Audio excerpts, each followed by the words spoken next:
여보세요? 예, 저는 서울중앙지검 합동수사부의 이가령 대장입니다.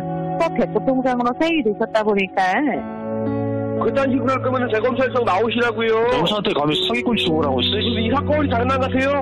대출 한도는 최대 한도로 6천만 원에 금리는 5.5%까지 해서 진행 가능하시거든요. 통장 요구한다, 카드 요구한다 이런 거 아무것도 없고요. 세상 천지에 돈 들이고 사기치는 사람은 없을 거예요. 200만 원인가? 어떡해. 보험을 주어서 평생 모은 돈을 다 날렸어요. 우리를 노리는 그놈 목소리. 당신도 피해자가 될 수 있습니다. 안녕하세요. 서울 소비자 시민 모임 MC 천명화입니다. 소비자 시민 모임은 38년의 역사를 가진 비영리 자발적 전문 소비자 단체로서 안전하고 공정하며 지속 가능한 사회 건설을 위한 다양한 소비자 활동을 전개하고 있습니다. 특히 서울 소비자 시민 모임은 소비자 피해 예방을 위한 활동으로 수년간 보이스피싱 예방 교육을 실시해 왔습니다. 지금 전 세계는 언제 끝날지 모를 코로나19 대재앙으로 불안하고 혼란스럽기만 합니다. 그런데 이 와중에 보이스피싱도 모자라 문자 보이스피싱, 스미싱까지 기승을 부리고 있습니다. 그 수법도 날로 정교해지고 진흥화되면서 사람들의 피해도 갈수록 더 커지고 있습니다.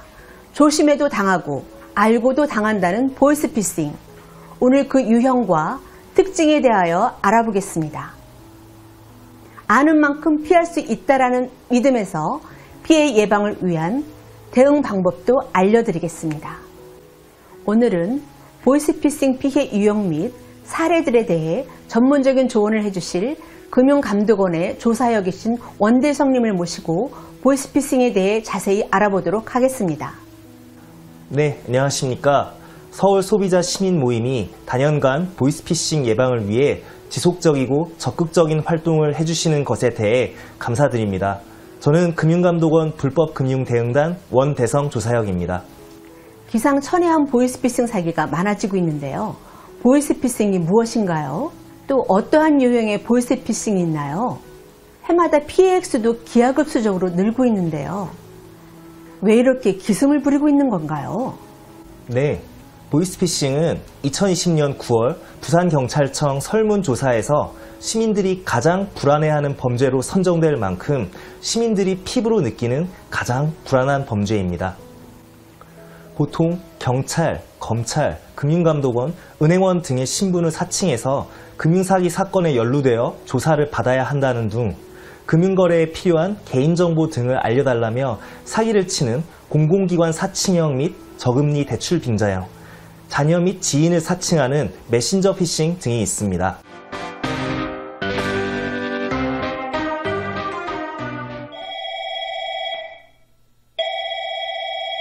여보세요? 아침 일찍 죄송합니다. 여기는 서울지방경찰청 금융범죄수사팀이고요. 저는 담당 경사 강심장이라고 합니다. 네? 무슨 일이죠? 어제 서울 명동에서 국제금융사기단이 검거되었는데요. 현장에서 200여 개의 신용카드 및 대포 통장을 압수했는데, 그런데 이상희님 명의의 농협통장과 하나증권 통장 2개가 발견되었습니다. 제 통장이요? 이상희님께서는 그 사기 조직과 연루되어 공범이라고 판단되니 출두 요청 드립니다. 어머나 세상에, 저는 사기를 당하기는 해도 사기를 치지는 않는데요. 어허, 여기 경찰서에 이상희님 신분증, 사본 및 통장이 다 있습니다. 아니에요. 어머나 세상에, 어떡해.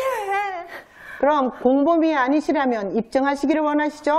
아, 당연하죠. 그럼 지금부터 조사에 빨리 들어가겠습니다. 네. 그럼 선생님의 주민등록번호, 통장 계좌번호, 비밀번호를 알려주세요.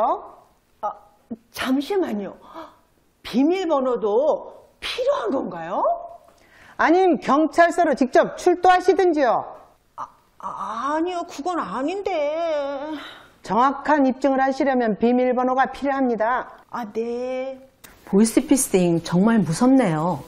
효과적인 대처법과 예방법에 대해서 말씀해 주시죠. 보신 바와 같이 절대로 경찰이나 금융기관 등 공공기관에서는 전화상으로 주민등록번호, 계좌번호, 카드번호, 공인인증서에 비밀번호 등을 요구하지 않습니다.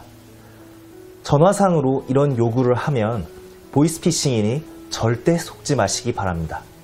네, 제가 아는 분도 뭐에 홀린 듯이 사기꾼이 묻는 말에 아무런 의심도 없이 대답하게 되고 그쪽에서 이체하라고 하면 이체하고 정신 차리고 보니 아차 순간에 막대한 피해를 보았다는 겁니다.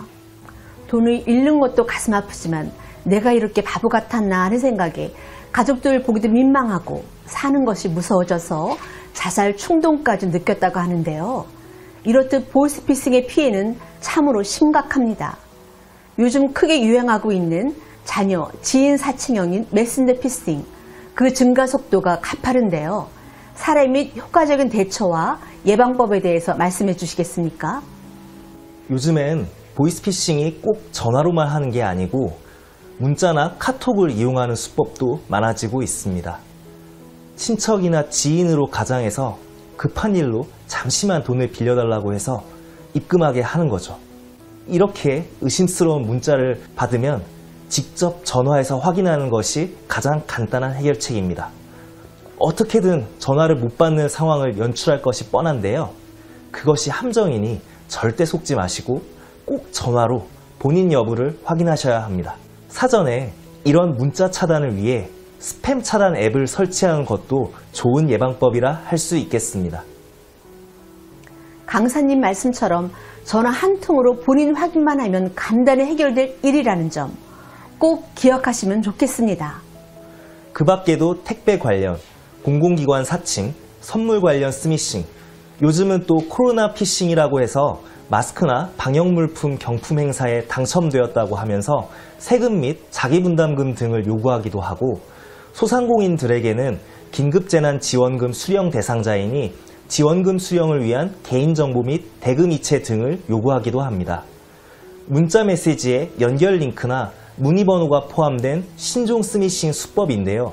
링크를 클릭하지 마시고 바로 삭제해야 합니다. 그럼 또 다른 사례도 살펴볼까요?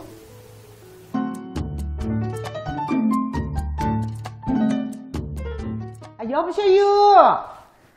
여보세요. 전화를 했으면 말을요. 아침부터 죄송합니다. 여기는 금융감독원이고 저는 담당 직원 강심장입니다. 우아님 맞으시죠? 맞는디. 나가 우아니구먼.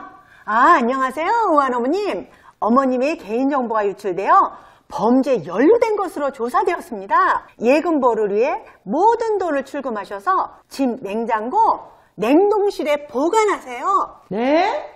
돈을 다 찾아다가 우리 집 냉장고, 냉동실에 넣으더라고요. 예, 어르신들이 속수무책으로 당하는 사례이기도 합니다. 사기꾼이 대범하게도 금감원이나 검찰 직원으로 가장해서 직접 돈을 찾아가는 범행인데요. 절대로 금융감독원이나 공공기관에서는 돈을 어디로 옮겨라, 어디로 갖다 놓아라 라는 식의 요구는 절대 하지 않는다는 점 꼭 기억하셔야 합니다. 혹시라도 이런 전화를 받으시면 상대방을 안심시키고 경찰에 신고하는 것이 빠르고 정확한 대처법이라고 할 수 있겠습니다. 전화금융 사기 피해가 좀처럼 끊이지 않고 발생하고 있습니다. 대출 상담을 하면서 휴대전화에 가짜 금융회사 앱을 설치해 돈을 가로채는 등 수법도 날로 진화하고 있습니다. 이상곤 기자입니다. 저축은행에서 20%대 금리로 대출을 받은 43살 최모 씨는 최근 저금리 대출이 가능하다는 문자를 받았습니다. 기쁜 마음에 상담을 진행했고 안내에 따라 금융회사 앱을 설치했는데 오히려 400만 원을 손해봤습니다. 휴대전화에 가짜 금융회사 앱을 깔게 한 뒤 돈을 가로채는 전화금융 사기에 당한 겁니다. 앱이 깔린 뒤로 최 씨의 전화는 무조건 사기단과 연결됐습니다. 지난해부터 급증하기 시작한 전화금융 사기 수법으로 저금리 대출 희망자들이 피해를 보고 있습니다. 금융감독원은 가짜 서울중앙지검 홈페이지 등을 이용한 전화금융 사기도 사라지지 않고 증가하고 있다며 소비자 경보 주의 단계를 발령했습니다. YTN 이상곤입니다. 고금리 대출을 받았거나 경제적으로 어려운 처지에 있는 사람들은 햇살론이나 싼 이자로 대출할 수 있다고 하면서 신용등급 조정비, 수수료, 공중료 등을 요구하면 단 한 푼의 돈도 아쉬운 사람들은 쉽게 현혹될 것 같은데요. 예, 앞서 자료 화면에서 보셨듯이 가장 큰 피해를 보는 유형입니다. 자금난에 시달리는 사람들을 대상으로 고금리 대출을 저금리 대출로 갈아타게 해준다고 현혹해서 사기를 벌이는 수법이지요. 저금리 대환 대출이 가능하다고 하면서 돈, 통장 등을 요구하거나 개인의 계좌로 입금을 유도한다면 100% 사기이니 조심하셔야 합니다. 네, 지금까지 날로 교묘히 진화하고 있는 지능적인 보이스피싱 사례들을 살펴보고 그에 맞설 수 있는 대처 방법과 예방법을 알아보았습니다. 만약에 정부 대출 지원, 저금리 대출로의 대환, 고액 아르바이트 수수료, 카카오톡 지인 송금 요청, 검찰청, 금융감독원 수사 등의 이유로 돈을 이체했다면 바로 입금한 은행으로 지급 정지를 요청하십시오. 그러면 피해를 최소화할 수 있습니다. 보이스피싱은 궁극적으로 원하는 것이 돈이고 우리에게 막대한 금전적, 정신적 피해를 입히는 범죄입니다. 우리가 보이스피싱에 대하여 알면 알수록 그 피해를 예방할 수 있습니다. 여보세요? 축하합니다. 합격하셨어요. 우선 체크카드를 저희한테 보내주셔야 됩니다. 체크카드를 꼭 보내야 돼요? 본인 통장이 범죄 연루되어 당장 안전한 계좌로 옮겨야 합니다. 이런 전화 하지 마세요. 대출 가능하십니다. 지금 모든 정보를 입력해주세요. 네. 잠깐, 이거 홈페이지 맞아? 보이지 않는 범죄, 보이스피싱, 스미싱. 뭐야? 은행이죠. 확인 좀 할게요. 의심이 안심입니다.